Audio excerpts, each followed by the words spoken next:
It'll be 2-3-4 in the Terps order, starting with Eddie Hakopian. And the first pitch he sees by Luke Rodriguez misses down and away. What a third inning it was, Dash, for the Maryland offense. 7 runs on 5 hits, including a 2-run homer by Hakopian at the plate. Yeah, they'd barely done anything early on against Bay, and then they exploded.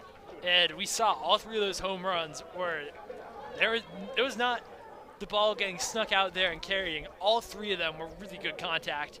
And at the end of the day, this team now finding itself in a much more comfortable position. They're going to want to add even more. Yesterday, they couldn't really keep adding runs as the game wore on.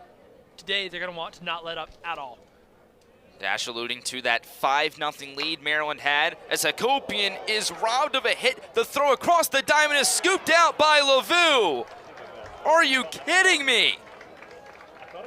Excellent defense on both sides. This time it's Martin at the hot corner and LaVue at first base. Yeah, we talked about Martin largely being a DH last year. Well, that's why you want him in the field. That is an incredible play. That looked ticketed for the corner. First off, Martin just snaps that one away from going into the left field corner as he's on his stomach, and then somehow gets up, makes a strong throw on a 1-hop to first, and LaVue, with an excellent stretch, able to pick it out of the turf for out number 1. And now Chris Hakopian at the plate for the Terps and a 1-1 count. Yeah, we talked about Eddie Hakopian's bad luck up until that home run. Well, that was a bit of bad luck right there. 90% of the time, that's going to get in for a hit. Rodriguez with the 1-1. Hakopian the other way on a line to the right fielder in Salgado, who makes the catch for out number 2. These Maryland hitters have been hitting the ball hard all day. That was 104 for Hakopian, who still doesn't have his first hit today. But everybody in this Maryland lineup, 1 through 9, has contributed one way or another. Every Terp has reached base today. And only a couple of guys don't have hits, Hakopian one of them. Yeah, and imagine that if you told somebody that Maryland would be up 7-0 after 3 innings, there'd be 3 home runs, and Chris Hakopian would be one of the only guys who hadn't gotten a hit on the team. Wouldn't be on my bingo card, that's for sure. Yeah, not mine either. As Alex Calarco comes to bat for the 3rd time. Back to the left side.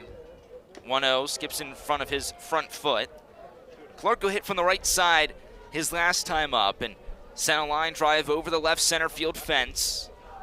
He has a lot more power from the left, but he's going to be able to hit a home run from the right side every now and again, as he displayed in the bottom half of the 3rd inning. He's got 3 grand slams on the season, 3 of Maryland's 6, which they hit in their first 6 games. Pretty incredible statistics right there. 3-0 by Rodriguez. Calarco just takes and keeps this at-bat alive. He's been a lot more patient this year, too, and compared to years past, having one of the best breakout seasons in all of college baseball. And he adds a walk to his stellar season thus far to give Maryland a 2-out base runner. Yeah, good work by Calarco there, just extending the inning. Keep the pressure up.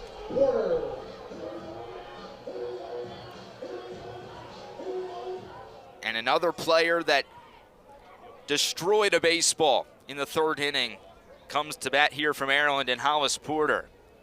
No doubt home run to right field his last time up.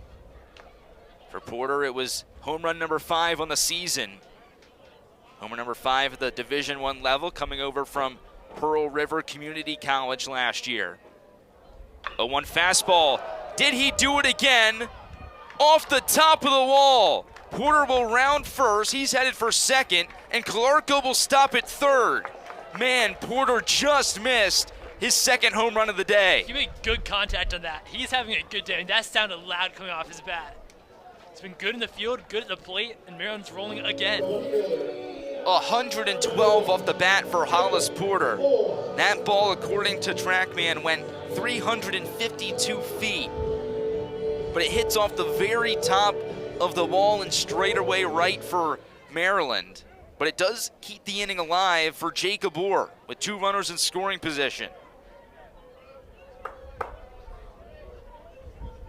Rodriguez will come set from the first base side of the rubber. Here's his first pitch to Orr. It's below his knees. Maryland with a runner in scoring position today. Only 5 chances, but 3 hits in those 5 chances. Much improved from yesterday. 1-0. Breaking ball, and according to Dom Umland behind the plate, Orr did go around. And now a conversation between Umland and Maryland's head coach Matt Swope in the third base coach's box. Quickly ends, and now Rodriguez sets with the 1-1 pitch. Breaking ball off the end of the bat. Will it hang in foul territory? It will not. It gets out of the stadium and puts Rodriguez up 1 ball and 2 strikes. Yeah, this is a great opportunity here for Rodriguez to get out of this inning before it starts to blow up as well. Maryland with 7 runs in the 3rd inning, threatening in the 4th, with Calarco at 3rd and Porter at 2nd. Or back up the middle, that'll sneak through for a base knock. Calarco scores, here comes Porter, the throw is cut off. And Maryland's got a couple of more, this time off the bat of Jacob Orr.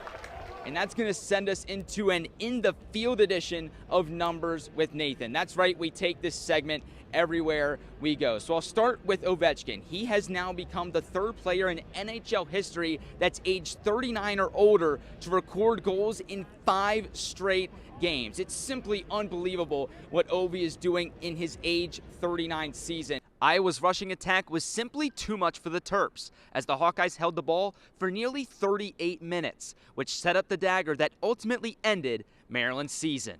Queen's 2020 game is the first time a Terp has done that since Joe Smith in the 1995 NCAA tournament. Oh, and by the way, he's got his jerseys hanging up in the rafters at Xfinity Center. Yeah, guys, this atmosphere is absolutely amazing. I've been here since about noon, 12:30, and there were fans in the pouring down rain waiting in those lines right there to see their Orioles win Game 1 of the Wild Card Series against the Kansas City Royals. Now, I'm going to tell you one team that is not hitting the panic button just yet, and that is the Washington Commanders. Who would have thought I'd be saying that a couple weeks ago? And listen, what this team is doing, led by this guy, Jaden Daniels, is something that Commanders fans haven't seen since RG3's rookie year in 2012. Daniels has led the Commanders to a 3-1 record, accounted for over 1,100 yards and 7 touchdowns, and he's starting to rack up the hardware. Earlier today, he was named the NFL's Offensive Rookie of the Month, but most importantly, he secured this week's Nickelodeon Valuable Player Award. And his reward for that, well, take a look at this. It was getting slimed by his offensive linemen.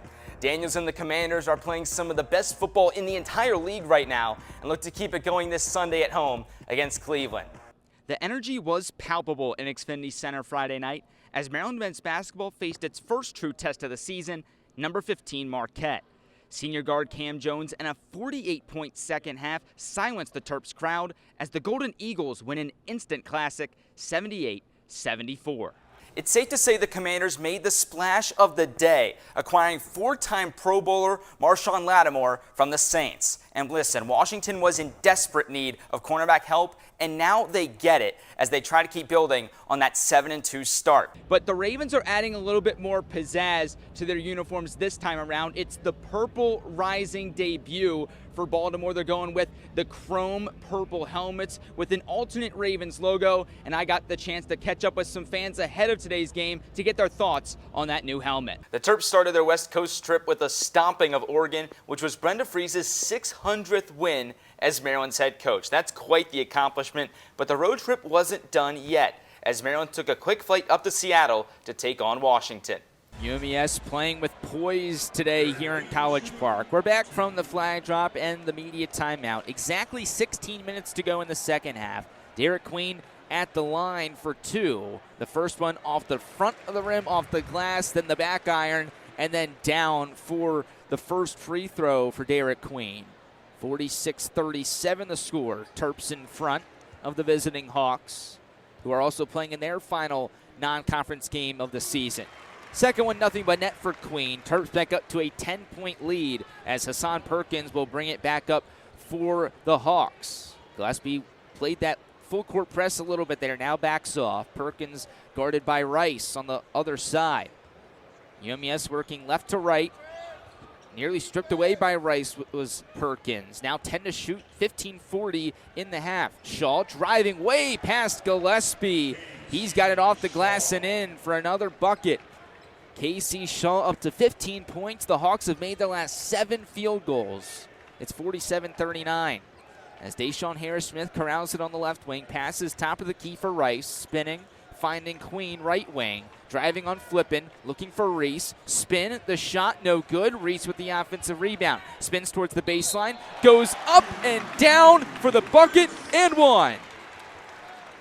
The foul will be on Jalen Ware.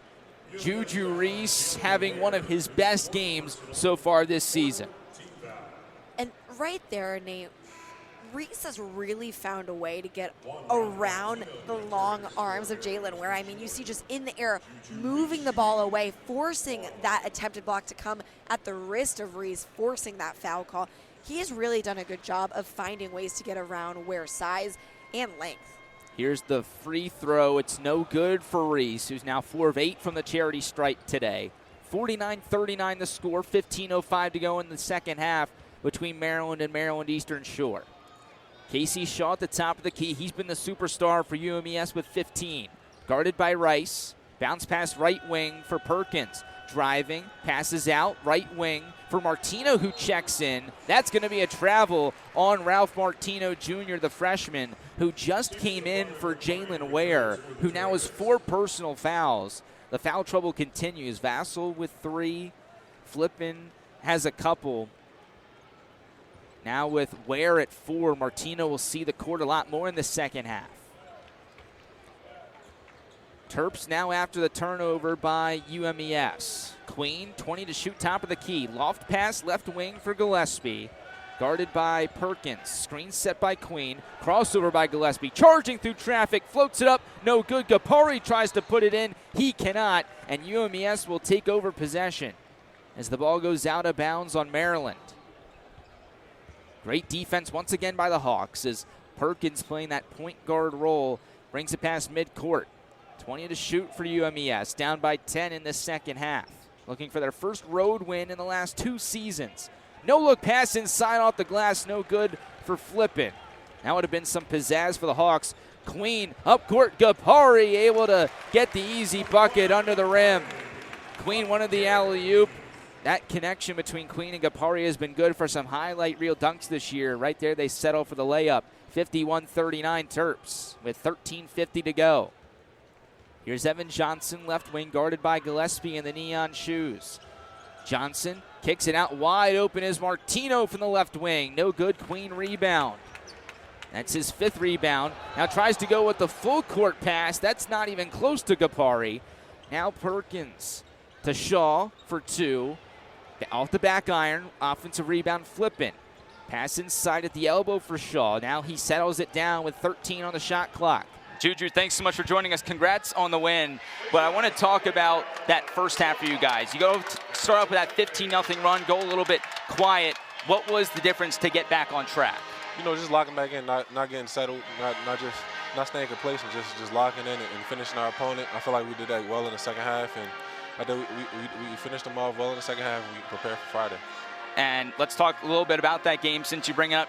Marquette comes in here. That's a huge opponent. What are you guys looking to do to build off of this one to get ready for that game on Friday? You know, definitely stay focused. I feel like that game will definitely put us on the map. Just a good test for us and see where we're at early in the season.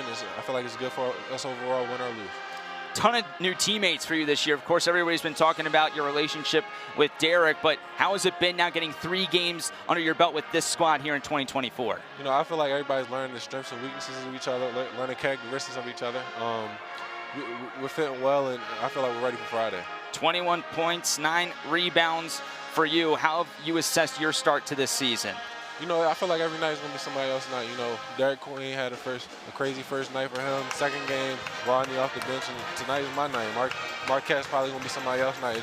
That's the strength of this team. We got so many good guys, so many good scorers, and I feel like we keep doing that, we're going to be good late in March. Well, Julian, thanks so much. Great night for you. Great win for this Maryland squad tonight.